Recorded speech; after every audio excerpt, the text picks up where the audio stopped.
This is the day that the Lord has made. Let us rejoice and be glad. Oh, this is the day that the Lord has made. Hallelujah, hallelujah.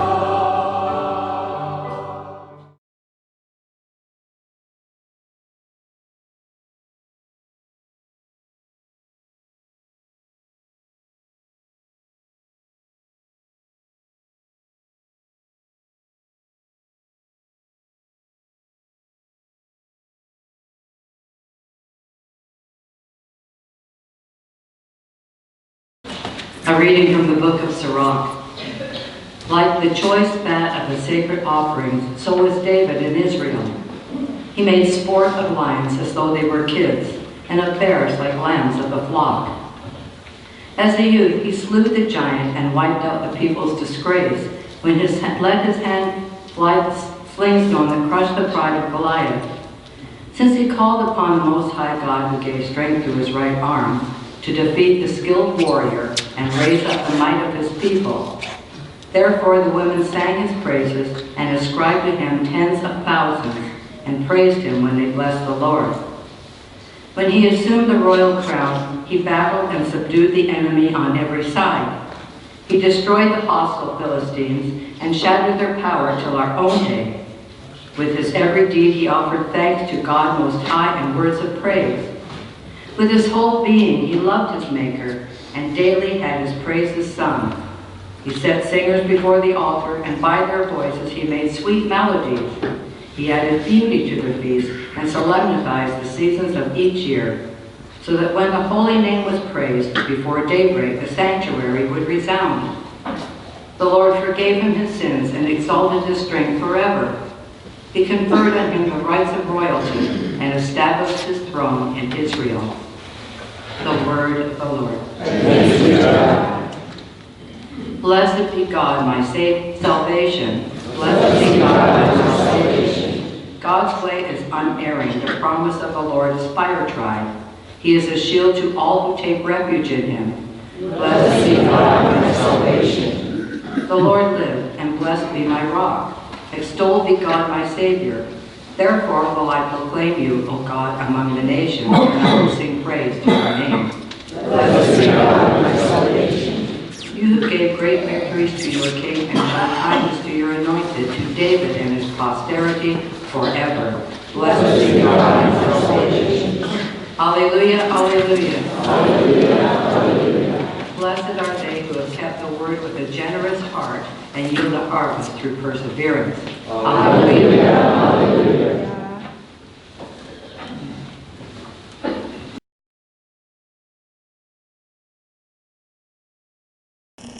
The Lord be with you. A reading from the Holy Gospel according to Mark. King Herod heard about Jesus, for his fame had become widespread, and people were saying, John the Baptist has been raised from the dead. That is why mighty powers are at work in him. Others were saying, he is Elijah. Still others, he is a prophet like any of the prophets. But when Herod learned of it, he said, It is John whom I beheaded. He has been raised up. Herod was the one who had John arrested and bound in prison on account of Herodias, the wife of his brother Philip, whom he had married. John had said to Herod, It is not lawful for you to have your brother's wife. Herodias harbored a grudge against him and wanted to kill him, but was unable to do so. Herod feared John, knowing him to be a righteous and holy man, and kept him in custody. When he heard him speak, he was very much perplexed, yet he liked to listen to him.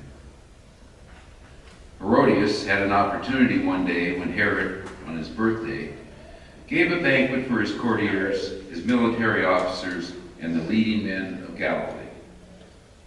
His own daughter came in and performed a dance that delighted Herod and his guests. The king said to the girl, Ask of me whatever you wish, and I will grant it to you. He even swore many things to her. I will grant you whatever you ask of me, even to half of my kingdom. She went out and said to her mother, "What shall I ask for?" Her mother replied, "The head of John the Baptist." The girl hurried back to the king's presence and made her request. "I want you to give me at once on a platter the head of John the Baptist." The king was deeply distressed, but because of his oaths and the guests, he did not wish to break his word to her. So he promptly dispatched an executioner with orders to bring back his head. He went off and beheaded him in the prison. He brought in the head on a platter and gave it to the girl. The girl, in turn, gave it to her mother. When his disciples heard about it, they came and took his body and laid it in a tomb. The Gospel of the Lord. Praise to you, Lord Jesus Christ.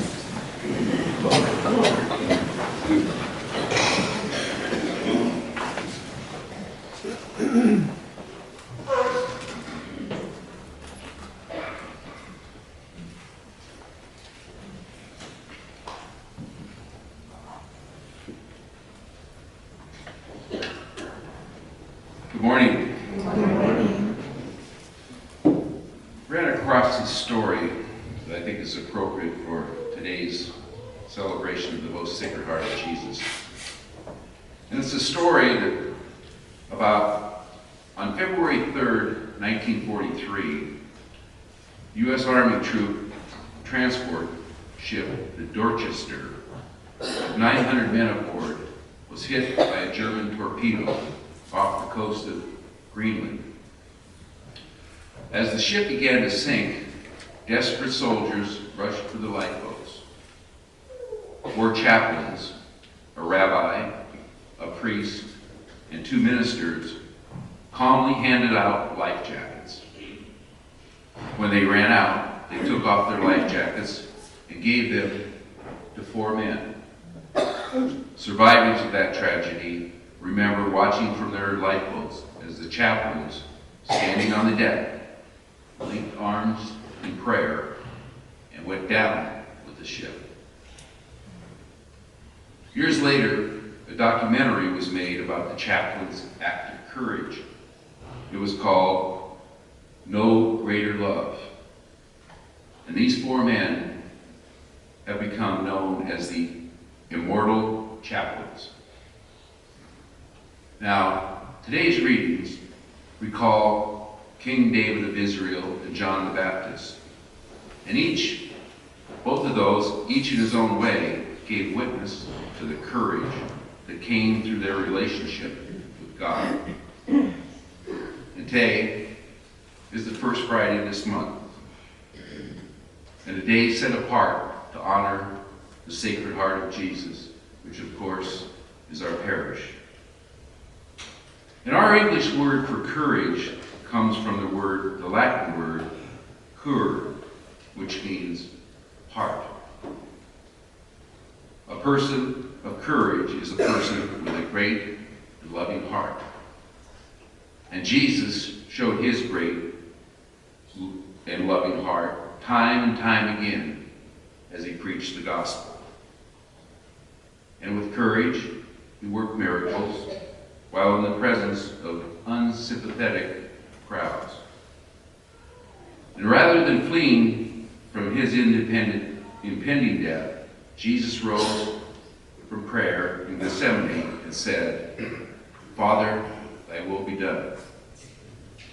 And it was from his pierced and sacred heart, that came forth the blood and water that symbolizes his saving love. There is no greater love than to lay down one's life for one's friends. It is unlikely that any of us will have to die for the values of Christ's kingdom. But it is unavoidable that we must live those values. Today's liturgy is a rally call to courageous love.